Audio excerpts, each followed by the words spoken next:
ব্রাহ্মণবাড়িয়ার সরাইলে যাত্রীবাহী একটি বাস খাদে পড়ে 4 যাত্রী ঘটনাস্থলে নিহত হয়েছেন। এছাড়া আহত হয়েছেন অন্তত 8 জন।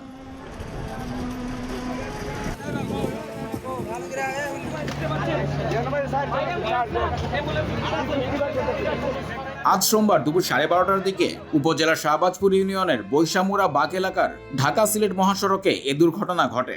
দুর্ঘটনার বিষয়টি নিশ্চিত করেছেন খাটিহাতা হাইওয়ে থানায় কর্মরত সার্জেন্ট ওমর।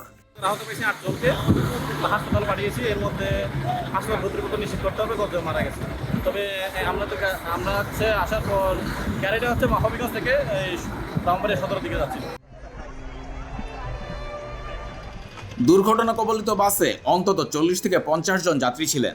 দুর্ঘটনার পর বাস ও পিকআপের চালক ও এর সহযোগী পালিয়ে যাওয়ায় কাউকে আটক করা সম্ভব হয়নি বলে জানান হাইওয়ে পুলিশের এই কর্মকর্তা।